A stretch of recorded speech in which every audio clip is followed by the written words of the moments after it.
Detroit Lions injury report came out today. I believe a graphic for this one from our lovely Madeline Miller. Obviously, the Detroit Lions beat right at Woodward Sports. Yes. And it's not looking pretty, man. It's not. Not looking pretty. A couple names we knew were going to be on there. Yeah. A couple ones caught me by surprise here, man. Yes, they have. DJ Chark. Josh Reynolds, you thought was going to be on there for sure. TJ Hawkinson on there. What is going on, bro? I don't know, man. It's scary. You know, Maddie sent us the report. She sent out a tweet with all the names on it. And when you see those names, talked about it in the pre-show about 6 offensive starters. 6 offensive starters being on that list. Man, that is scary. You see it right there. Dan Campbell from our own Madeline Miller, the Woodward Sports beat writer. Dan Campbell announces Lions players that won't practice today. Frank Ragnow, Jonah Jackson, TJ Hawkinson, DeAndre Swift, we knew. Amon-Ra St. Brown, we knew. Josh Reynolds, we knew. And DJ Chark. DJ Chark! But, you know, if you want more Lions content, you can check out Madeline Miller at woodwardsports.com. She's popping out a bunch of articles daily to keep you guys updated with the Lions news. But, yeah, it is tough when you see that. It is tough when you see those starters, those big pieces of the offense. Hopefully Chark is just precautionary. Hopefully he'll be back. Dan Campbell talked about him like he will be back. And we even have a video of Dan Campbell talking about these Lions injuries and what it's going to mean for the team. So you can roll that. Better than maybe you anticipated originally? He's better today, but I mean, it's still, I'm just putting him in the same boat as Saint, as in, hey, we'll see where it's at. They're farther away than Reynolds is, Josh Reynolds, you know. Swift would have to be significantly better probably to play. I mean, it'd have to be this, you know, the skies open up and the bright light comes out and I'm good to go and it feels unbelievable and here we go.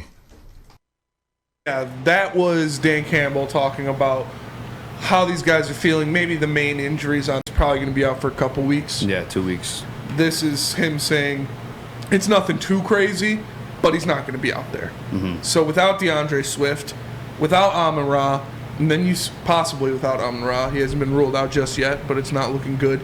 You see the rest of these names on that list, and you immediately get scared because the guys you expect to make up for that production, TJ Hawkinson, DJ Chark, Josh Reynolds, all of those guys on that list.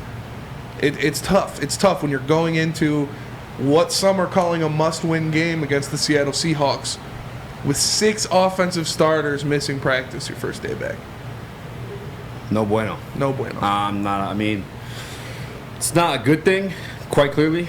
I think a lot of these, I've looked it up, I guess looking more details into like some of these injuries. There's not much out in what TJ Hawkinson's dealing with, but he's been on and off the, you know what I'm saying, practice throughout the entire season. I mean, since the beginning of training camp. So I'm sure that one might be something a little bit day to day. The ones that I guess aren't concerning to me, right now is Frank Ragnow. I think he's going to be dealing with that all season. I think he's be getting a couple of days off. And Dan Campbell said in the press conference too, it's like I'm pretty transparent versus like other teams. Like other teams kind of just keep guys off the report, but I'm just going to put everybody on. So this is how he is. He's a transparent coach. DJ Chark, Josh Reynolds, day to day. The DJ Chark, I didn't know that he was dealing with any type of injury. Kind of sucks to hear that. He's obviously a weapon I felt would be utilized in the absence of Amon-Ra St. Brown, which hasn't officially been ruled out, but at the same time, it's kind of been hinted to that Josh Reynolds is a bit further along than Amon-Ra St. Brown and DeAndre Swift. So I'm assuming Amon-Ra at that point is probably gone like 2 weeks.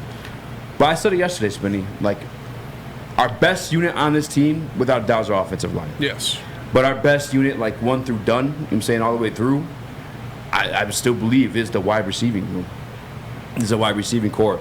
Now, obviously, Quintez Cephas, he's not Amon-Ra St. Brown quite clearly. I do like Cephas. But that's the thing, though. Like I don't think the game's at risk.